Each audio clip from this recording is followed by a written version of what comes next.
¿Cuántos estuvieron aquí el domingo pasado? ¿Sí? Unos cuantos, muy bien. El domingo pasado compartimos un texto que está en Mateo, capítulo 7, ya al final del capítulo. Un texto en el cual Jesús cuenta una parábola. Y dijimos que una parábola es una especie de ilustración que se usa para que una enseñanza quede más clara, sea más entendible, ¿sí? También dijimos que la parábola no necesariamente es ficticia, una parábola puede estar basada en hechos de la vida real.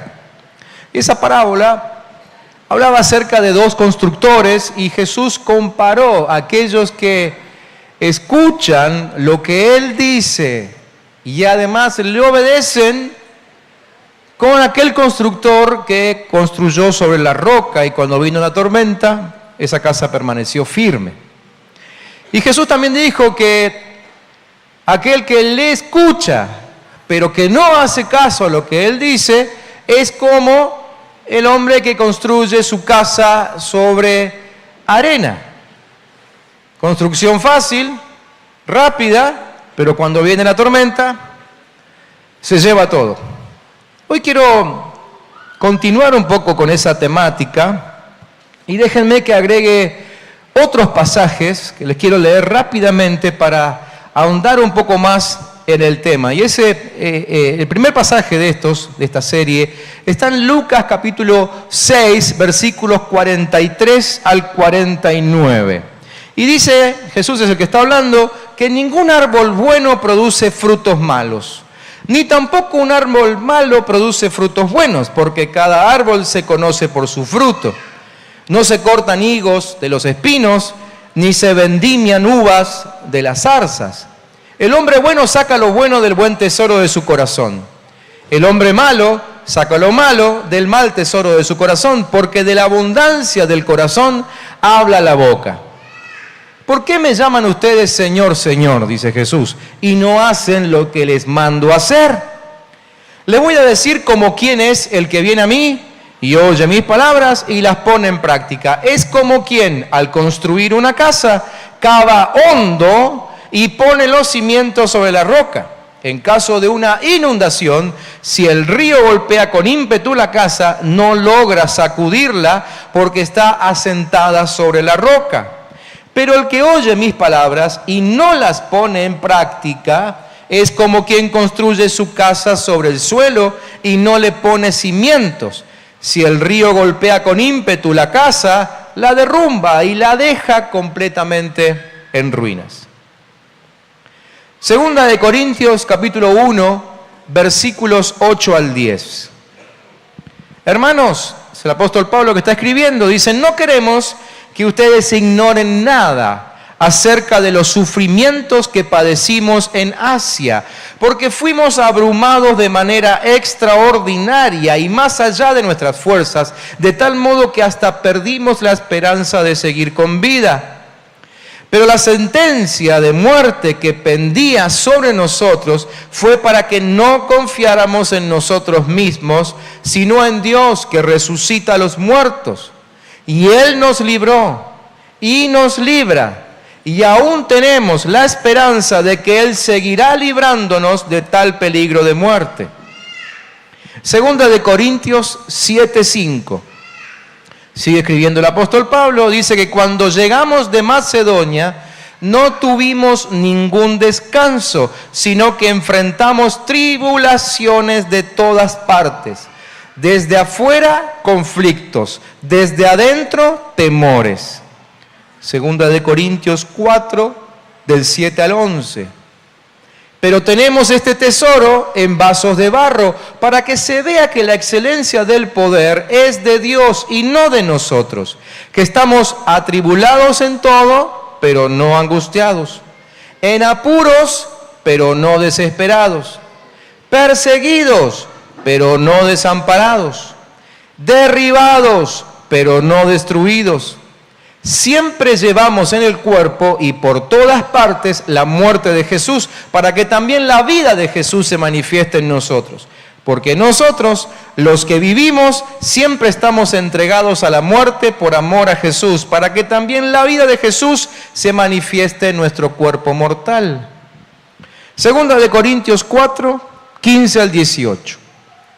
Pues nosotros, sigue diciendo Pablo, padecemos todas estas cosas por amor a ustedes, para que al multiplicarse la gracia por medio de muchos, más se multipliquen los que den gracias para la gloria de Dios. Por lo tanto, no nos desanimamos.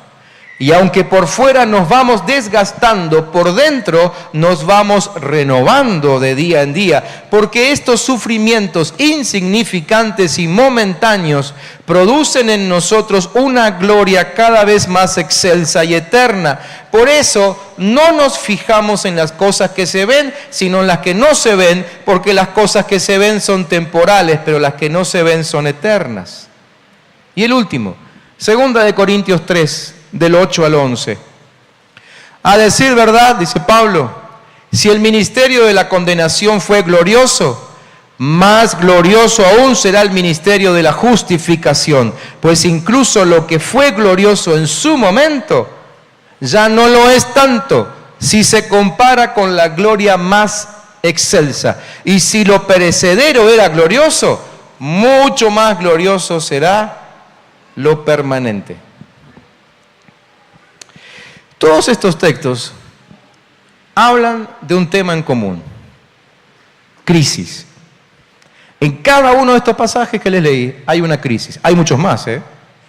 De hecho, la Biblia está llena de pasajes que hablan sobre crisis y de cómo los hombres y mujeres de Dios enfrentaron las crisis. Y yo le puse como título a este mensaje: aprovechando la crisis. Difícil de entender quizá cuando uno lo lee así simplemente como una frase, ¿no?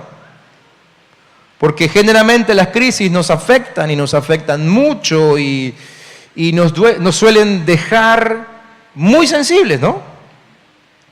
Y a veces hay crisis que directamente nos voltean y de las cuales no podemos levantarnos nunca más. Entonces es difícil entender que uno puede aprovechar la crisis, es difícil entender, casi imposible entender que la crisis pueda ser algo que nos ayude, ¿no? ¿Quiénes podrían considerar a la crisis como una buena amiga? Es más, queremos estar lo más lejos posible de cualquier tipo de crisis. Pero la verdad es que cuando nosotros nos empezamos a meter en esas crisis que aparecen en la Biblia, nos damos cuenta que la verdad es que esas crisis, esos ambientes incómodos, fueron justamente lo que permitieron que se revele el corazón de Dios y su respuesta y su poder sobre distintos hombres y mujeres o de distintas circunstancias en toda la Biblia. Por ejemplo, un Goliat fue el mejor ambiente para que se conozca a un David, ¿no? ¿Quién hubiese conocido a David si no aparecía Goliat? Un diluvio fue el mejor ambiente para que se conozca el trabajo de Noé construyendo el arca. Un ejército persiguiendo a Israel fue el mejor ambiente para que se abra el Mar Rojo. ¿Sí? Una tempestad en el mar de Galilea fue la oportunidad para que Jesús mostrara su autoridad sobre el clima. Un foso de leones fue el mejor ambiente para que Dios revelase a Babilonia que sus hijos descansan en medio de las peores fieras. Una celda con Pablo y Silas adentro fue el mejor escenario para revelar que Jesús puede romper cadenas. ¿Se dan cuenta? Es decir, pónganse en el lugar de todas estas personas que les mencioné. Y ninguna de estas situaciones las quisiéramos vivir nosotros, ¿no? Ninguna. No sé ni si tuviera que elegir a ver cuál es la más suavecita, no sé con cuál me quedo. Para ellos también en su momento representaron crisis. Por eso el apóstol Pablo en un momento llega a decir: pensamos que de esta no salíamos. Pero lo que nosotros denominamos crisis en la Biblia son oportunidades para que Dios revele su gloria. ¿Sí? ¿Cuántos creen que estamos en medio de una crisis? ¿Estamos en medio de una crisis? Por lo que se comenta, no sé, a lo mejor ustedes están bárbaros, por lo que se comenta nomás, ¿no? Está complicado, ¿no es cierto? Ni siquiera podemos festejar juntos, celebrar juntos un partido, ¿no? Dejamos el país a la miseria simplemente por un partido de fútbol, imagínense. Pero el escenario pareciera ser, según la Biblia, el ideal para que Dios revele su gloria. ¿Cuántos dicen gloria a Dios? ¿Sí? Entonces, en la Biblia, las crisis son oportunidades para que Dios te revele su gloria. Por eso Pablo decía, andamos como entristecidos, pero siempre gozosos. Andamos como pobres, pero enriqueciendo a muchos. Andamos como no teniendo nada, pero poseyéndolo todo. Así que Pablo lo que revela allí es que en medio de la tristeza se manifestó el mayor gozo. En medio de la pobreza se manifestó la mayor riqueza. Y en medio de la nada se manifestó la posesión plena. Pablo nos revela ahí que todo se manifestó cuando ellos estaban atribulados. Ahí es cuando se mostró la gloria de Dios. Es interesante que Pablo nunca ocultó sus tormentas, las tormentas que él batalló, pero tampoco negó las respuestas divinas que iba recibiendo. Y como Dios los iba sacando, ¿no? Por eso yo admiro al apóstol Pablo, realmente me gusta mucho cómo escribe. Y obviamente me gusta como apóstol, ¿no es cierto? Un escritor escribió alguna vez, si quieres impresionar a alguien, le hablarás de tus éxitos. Pero si quieres impactar a alguien, le hablarás de tus fracasos. Por eso cuando leemos al apóstol Pablo somos impactados por lo que cuenta, porque él nunca negó las cosas malas por las que tuvo que atravesar. Y aún contó con libertad sus miedos. Siendo el gran apóstol, contaba sus miedos.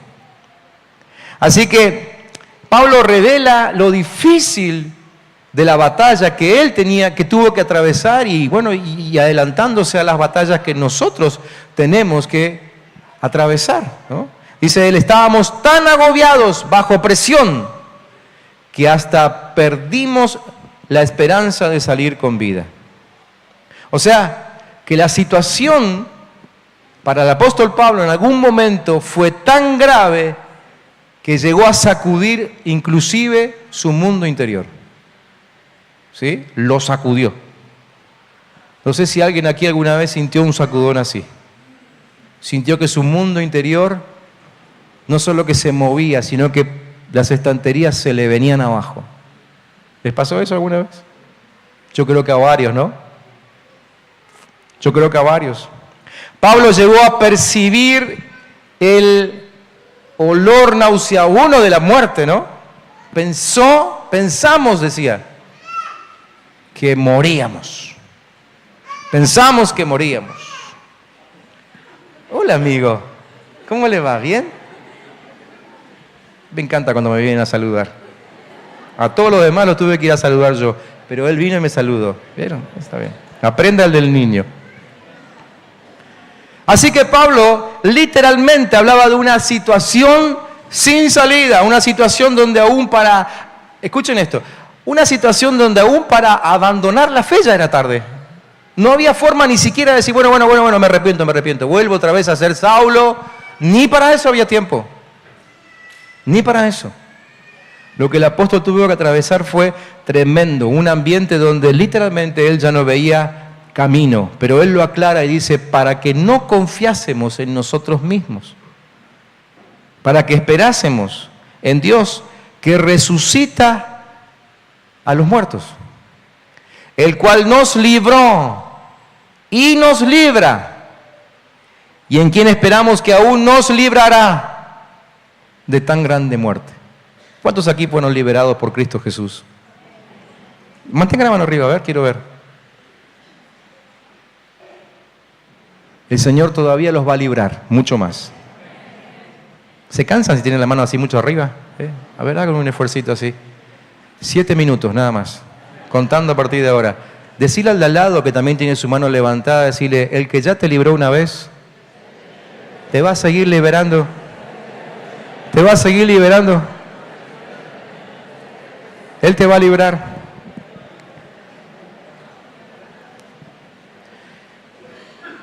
Todo esto nos enseña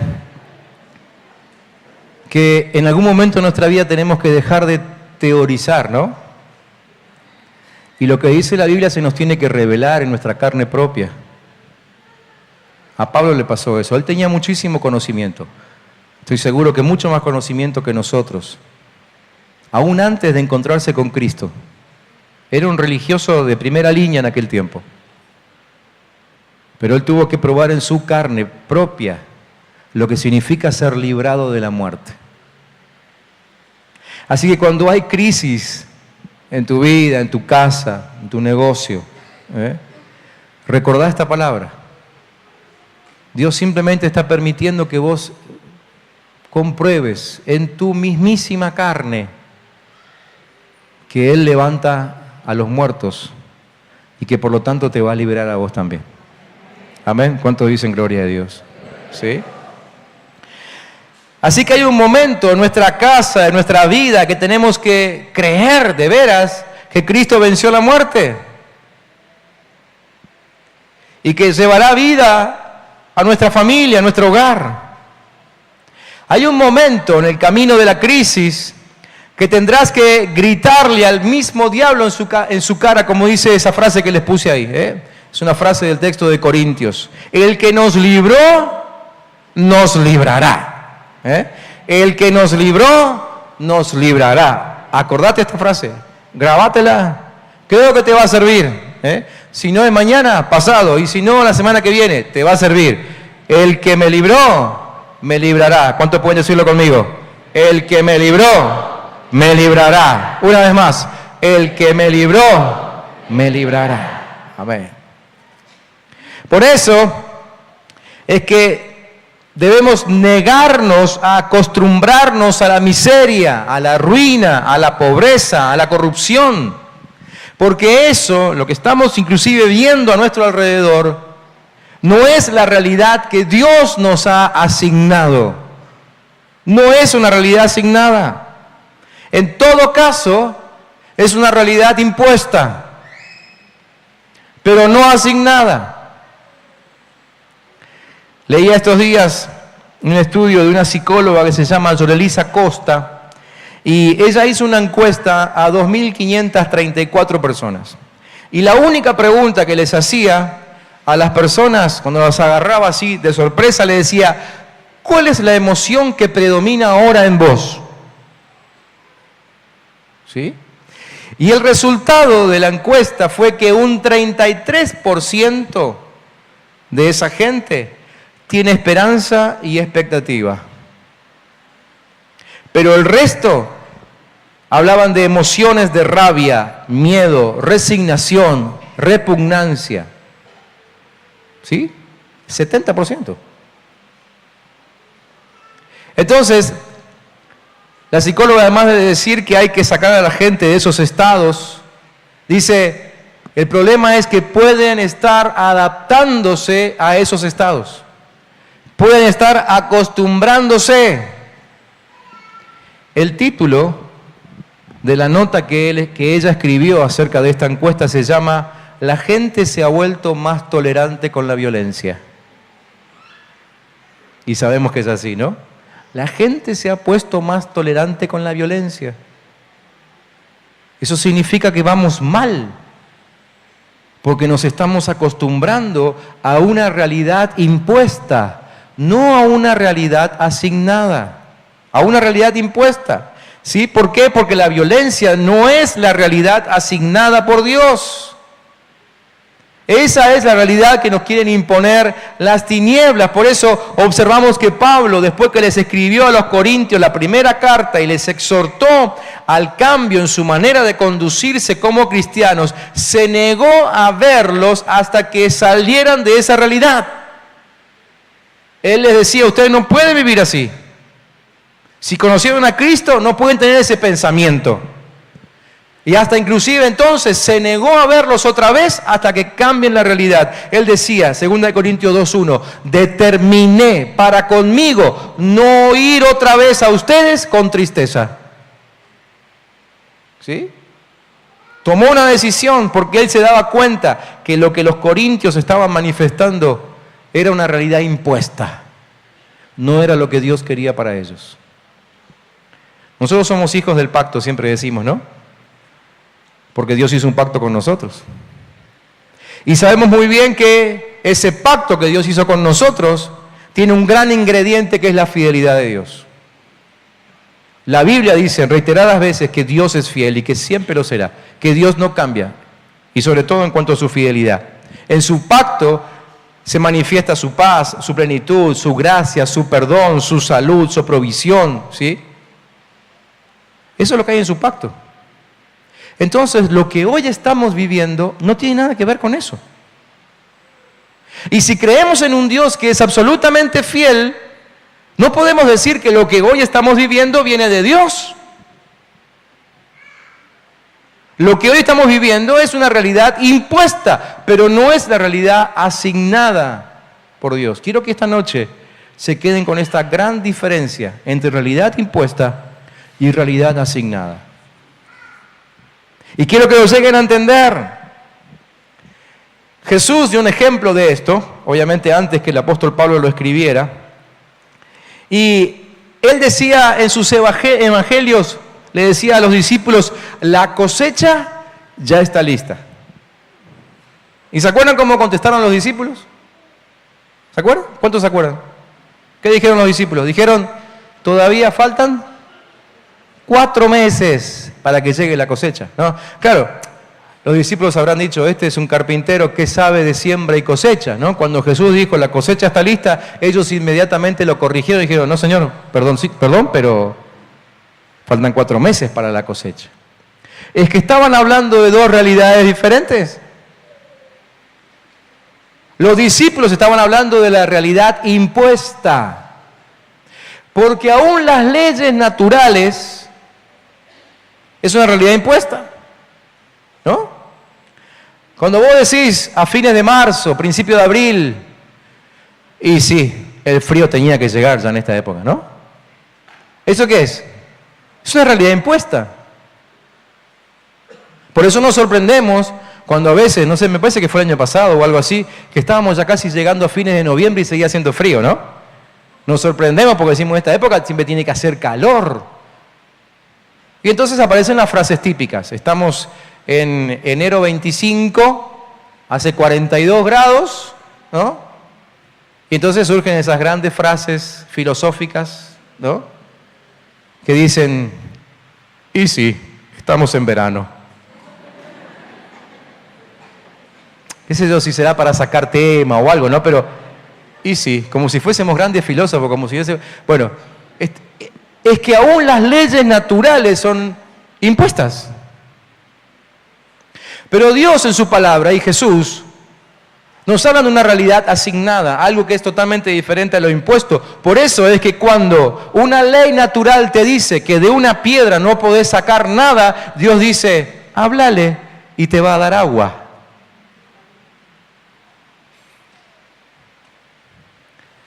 Por eso cuando la realidad impuesta te dice que en un desierto no crece nada, Dios te dice, órale a la tierra y vas a tener frutos. ¿Cuántos experimentaron eso alguna vez? Yo les conté una historia acerca de eso, ¿no? En casa, cómo dimos vuelta la realidad de la tierra, nuestra casa allí en Bahía Blanca. Donde no salía nada, nosotros todos los años nos servíamos y cosechábamos. ¿Por qué? Por una realidad asignada. Entendimos que era de ahí de donde Dios nos iba a alimentar. Entonces dimos vuelta a la ley natural. Entonces cuando Jesús les habla de la cosecha, está hablando de una realidad asignada. Es Dios el que determina el tiempo de la cosecha. ¿Sí? La realidad impuesta habla de nuestros límites naturales.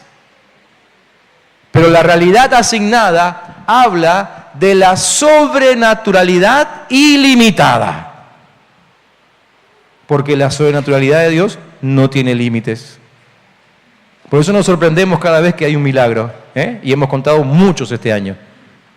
Cuando médicos, científicos, estudiantes, catedráticos, cuerpos de consejeros profesionales dicen, se muere. Y nosotros acá trajimos a la persona vivita y coleando, con órganos nuevos. La realidad impuesta era la del certificado médico, la realidad asignada era lo que Dios estaba diciendo. ¿Sí? La realidad impuesta siempre está enfocada en lo que falta. Y la realidad asignada está enfocada en lo que te fue otorgado. ¿Sí? Lean Génesis, primer capítulo, segundo capítulo, no hace falta ni siquiera ir más allá con esos 2 capítulos. Ya entendimos que Dios nos dio todo. Entonces la realidad asignada está fundada sobre lo que se nos otorgó. Y a vos y a mí Dios nos otorgó riqueza suficiente como para vivir hasta que se cumpla el propósito de Él en nosotros. ¿Cuántos dicen amén? La realidad impuesta tiene un lenguaje muy particular, pero también muy común en este tiempo. Por ejemplo, falta un mejor escenario para que esto sea posible. Las condiciones no están dadas. ¿Escucharon eso alguna vez? ¿Sí? Falta capacitación. ¿Sí? Ese es el lenguaje de la realidad impuesta. Ahora, eso no quiere decir que uno no tiene que reconocer cuando las cosas están mal. Está muy bien darse cuenta de lo que no está bien. El problema es atarse a la realidad impuesta. El problema es no entender o no ver o no querer recibir la realidad asignada de Dios. Y cuando Dios dice ya es tiempo, entonces ya es tiempo. Es lo que vivió Elías. ¿Se acuerdan? Dios le dijo a Elías, anda a decirle al rey que por 3 años y medio no va a llover. Así que si bien es una tierra seca aquella, la de Palestina, pero cada tanto llovía. Pero Elías fue con palabra de Dios y cambió la realidad impuesta. Y se les asignó a ellos un tiempo de 3 años y 6 meses sin lluvia. A tal punto de que quizás llegaron a pensar que ya no iba a llover nunca más.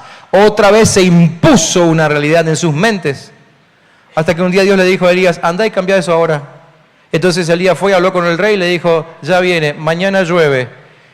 Y hoy hacía un calor de locos. Y hoy había mucha sequía. Y hoy no había ni una sola nubecita. Pero mañana llovió. Porque lo que vale es la realidad asignada, lo que se te otorgó. Y por eso es tan importante descubrir lo que Dios nos ha otorgado.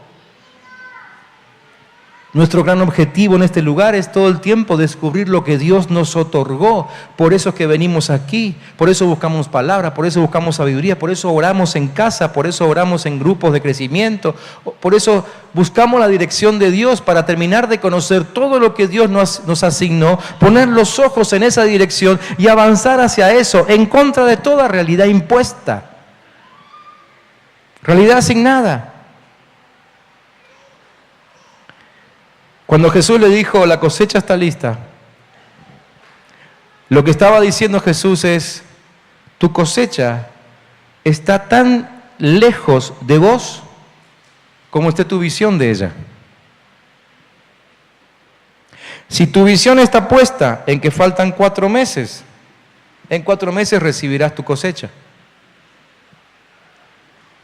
Pero si viene Dios y te dice, mañana vas a cosechar, y pones tus ojos en el mañana, tu visión se transforma en mañana, ¿cuándo vas a cosechar? Eso sí, que sea Dios el que te lo diga, porque si no puedes hacer papelones. Por eso buscamos intimidad con Él, entenderle, escucharle, porque Él todo el tiempo está cambiando con sus palabras la realidad impuesta. Entonces cuando Él nos habla, cuando lo confirma en su palabra, cuando tenemos certeza, cuando está escrito en la Biblia, podemos ir a su presencia y decirle, mira Dios, mira papá, esta es la realidad a la cual yo me sujeto. Yo tomo esto como lo que me estás otorgando, desecho la realidad impuesta y declaro asignada sobre mí tu realidad, la realidad del cielo. Y entonces cuando las promesas empiezan a cumplirse. Entonces cuando se abre el cielo sobre tu vida, las palabras proféticas nunca nos niegan, nunca nos negaron que este año sería un año difícil, pero tampoco nos dijeron que no lo atravesaríamos y que no lo superaríamos. Pablo entendía este principio. Por eso él decía, estos sufrimientos son insignificantes comparados con la gloria que ya viene. Todo esto nos enseña que adjudicarnos una crisis como permanente es empezar a acomodarnos a una cultura miserable. Entonces, necesitamos cuidar aún lo que, bueno, otra vez, se nos impuso con el correr del tiempo, ¿no? ¿Cuántos de ustedes escucharon frases como, por ejemplo, a Argentina cada tanto le agarra una crisis? Entonces, ni bien salimos de una, si es que llegamos a salir del todo, y ya nos empezamos a preparar para la próxima, ¿no?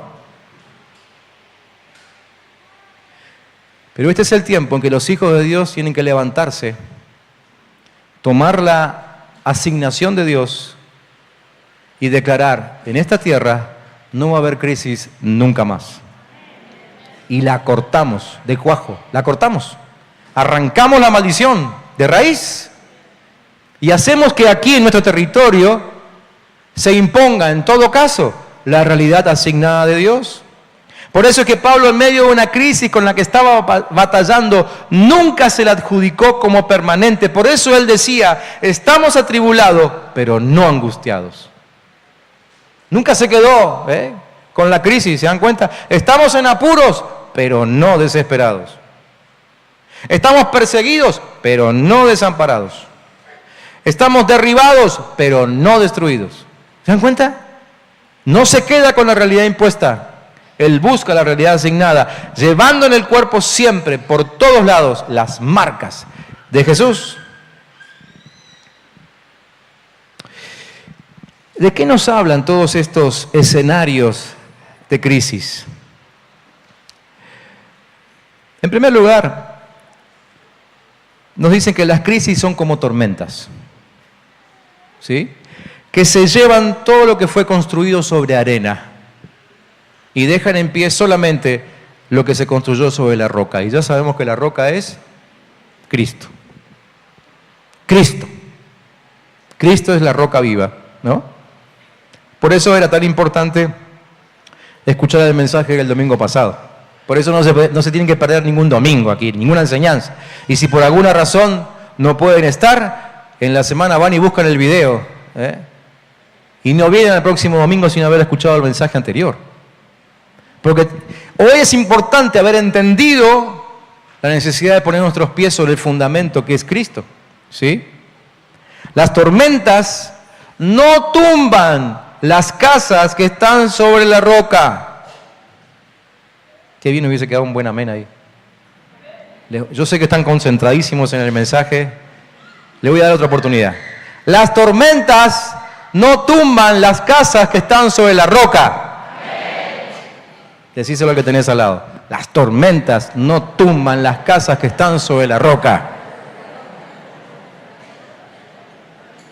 Solamente tumban las casas sobre la arena, decile. Y miralo así medio de reojo como diciendo, si te caíste es porque tenías los pies en el barro.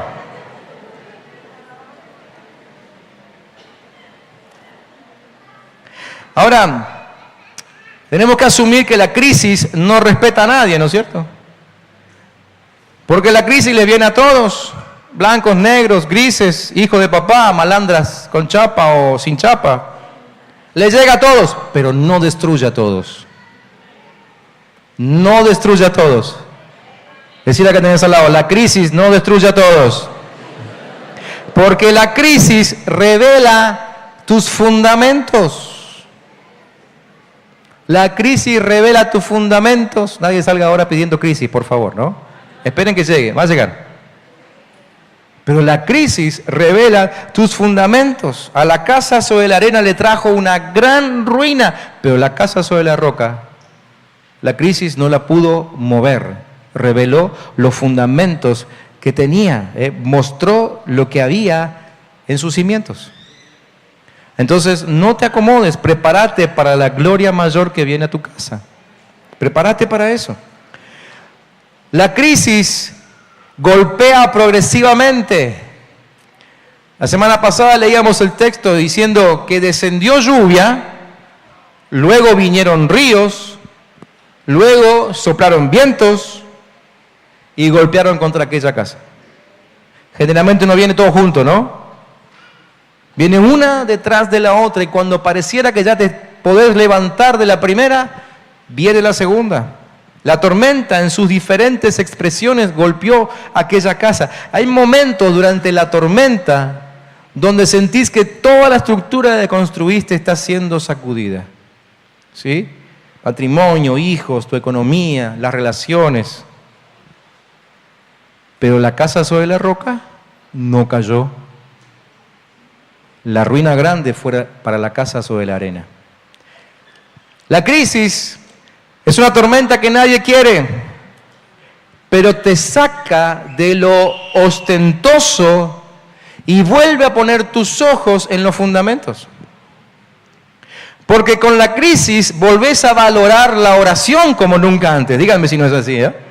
¿Cuántos han estado en crisis y han orado como nunca? ¿No? Como nunca. Me encanta charlar con la gente en crisis, porque si está en una revelación increíble, porque todo lo que sale de su boca es puro espíritu, ¿no? Claro, si vos querés buscar a alguien que está realmente orando, busca a alguien que esté en crisis. Por lo menos dentro de la iglesia, fuera de la iglesia no, estarán buscando otra cosa. Pero algún hermano en crisis, anda a visitarlo, porque vas a salir con el corazón lleno. Porque seguro que tuvo que volver a un tiempo de oración y búsqueda de poder como nunca antes. Volvés a valorar la vida comunitaria. Cuando obviamente haces las cosas bien, volvés a valorar la vida comunitaria porque buscas estar ahí abrazado, apachuchado, ¿no? Te volvés menos arrogante, valorás el poder de Dios. Y decís dos palabras y lo que sigue es gracias al Señor. Y gracias al Señor. Porque ya aprendiste de cada vez que te agrandaste y te quedaste con la gloria te fue mal.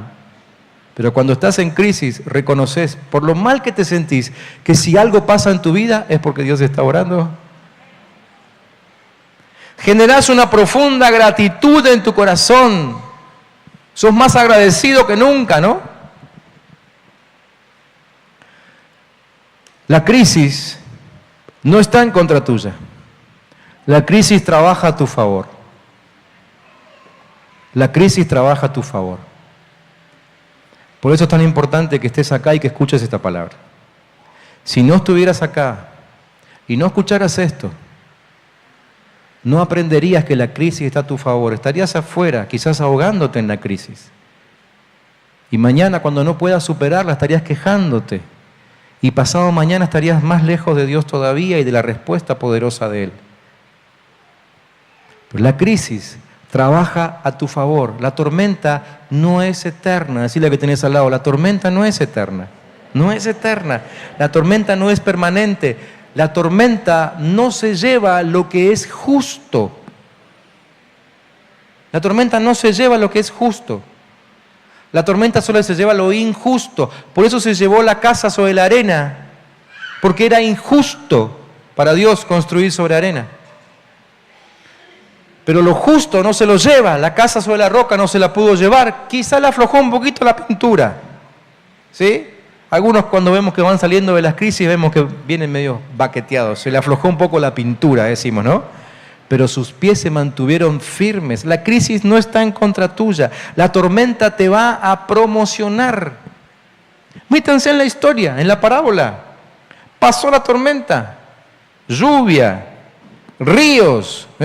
Varios me vinieron a decir que la carita del viento el domingo pasado parecía satánica, una cosa así, no sé. ¿Se acuerdan del dibujito del viento el domingo pasado? Algunos se acercaron a decirme que les había asustado la carita del viento que puse en la pantalla. ¿Sí? Ahora, probablemente esa tormenta que pasó no solamente afectó a esas dos casas de las cuales hace referencia Jesús, quizá afectó a todo un pueblo. Adivinen de qué casa hablaban todos en el pueblo después de la tormenta?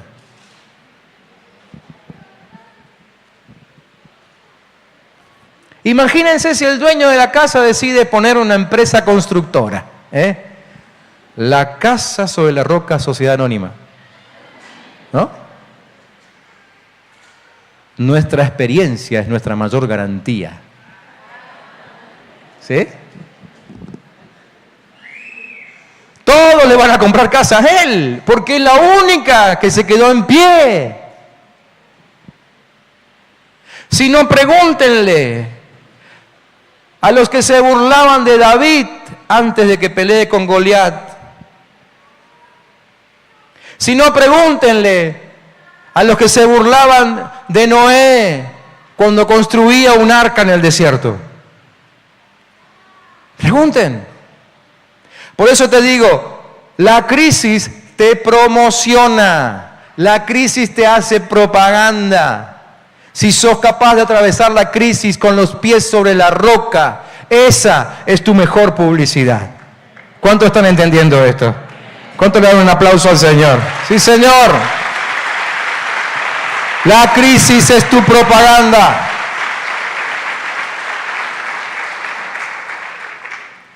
Este es un tema repetido entre los pastores cuando nos juntamos y hablamos y decimos, estamos en medio de una crisis, pero la anterior, y empiezan todos los pastores, todas las iglesias a contar increíbles historias de cómo construyeron templos, cómo hicieron, proyectos increíbles en medio de las crisis.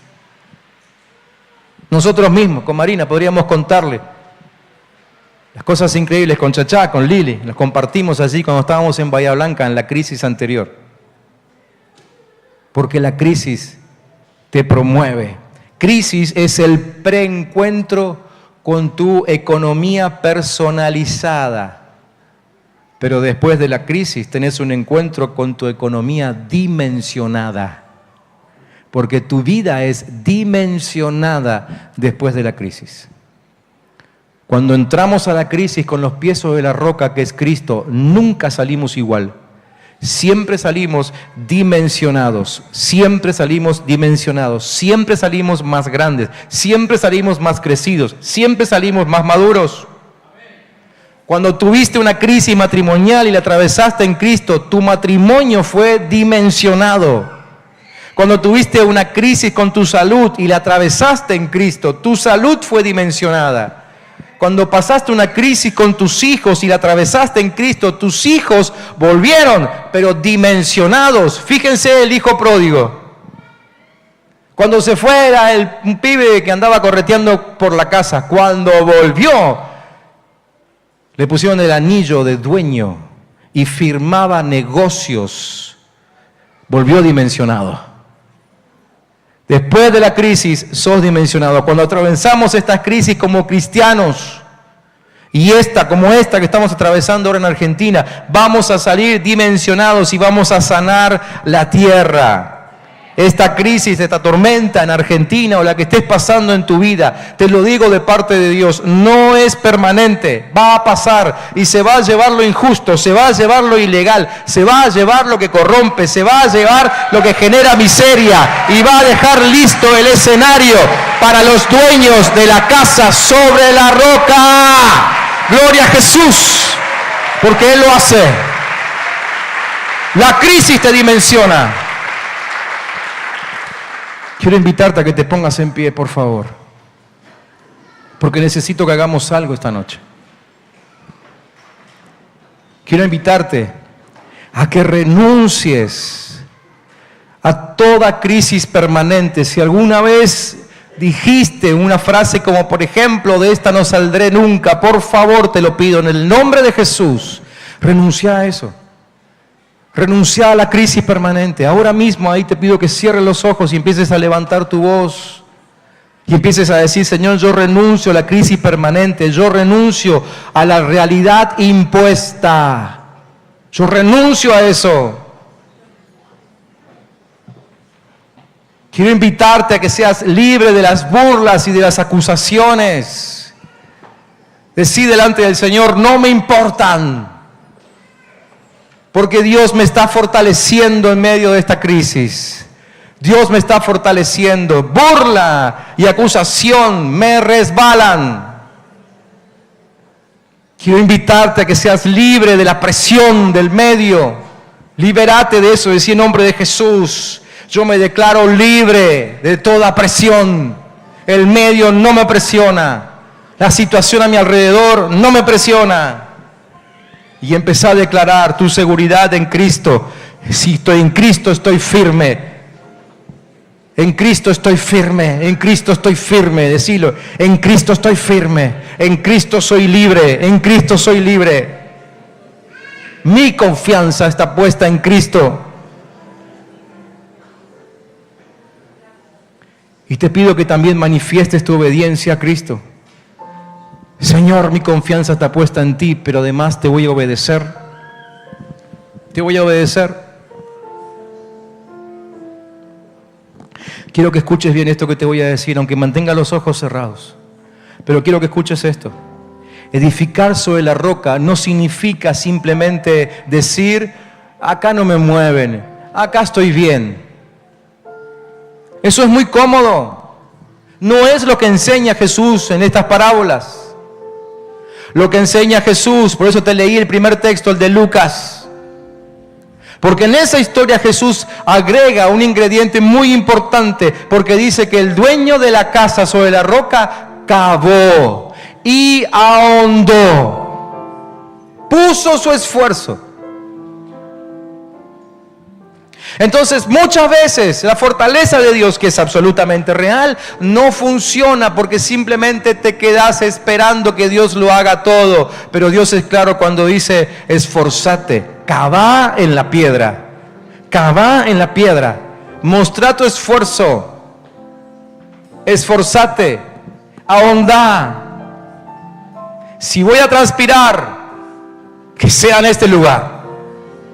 Paga el precio. Paga el precio. Quiero desafiarte a que no solo pongas los pies sobre la roca, sino que decidas pagar el precio siendo anclado en esa roca. No es simplemente venir a una reunión y escuchar un mensaje como este. Es ahora ir a tu casa, es en la semana volver a un grupo de crecimiento, es estudiar la Biblia, es orar más allá de lo que estás acostumbrado. Pagar el precio, eso es cavar, eso es ahondar. Es agarrar tu Biblia y leer algunos textos más de los que yo te leí hoy. Escuchar un mensaje por domingo no alcanza para cavar en la roca. Necesitas ahondar. Yo esta noche quisiera que todos, absolutamente todos, reciban una administración especial. Así que lo que vamos a hacer es lo siguiente. Yo le voy a pedir a todos los líderes de grupos de crecimiento que se preparen ahora y que reúnan a sus grupos en algún lugar del templo, en algún lugar.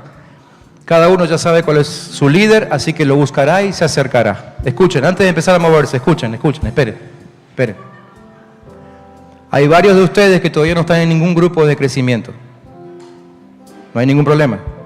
Pero no queremos que se vayan esta noche sin recibir ministración. Así que les pido por favor que se agreguen a uno de los grupos. Ustedes van a ver que hay grupos de hombres y grupos de mujeres. Hay grupos de adultos y de no tan adultos. Métanse en el que más cómodo estén y permitan que algún líder tenga un tiempo de oración por ustedes ahí. Por favor, en serio. No queremos que nadie se quede sentado en la silla, porque es muy importante poder impartir esta palabra que acabamos de soltar. Y sé que los líderes lo van a saber hacer muy bien. Así que por favor nos juntamos en grupo. Y de paso, los que están en grupos, fíjense si al lado suyo no hay alguien que a lo mejor no conocen o que está ahí un poco tímido. Agárrenlo de la mano, anímenlo y díganlo, venga, venite para mi grupo, vamos a orar. Esto no significa absolutamente nada. No significa que está comprometido con el grupo, ni que tiene que venir a la semana, nada.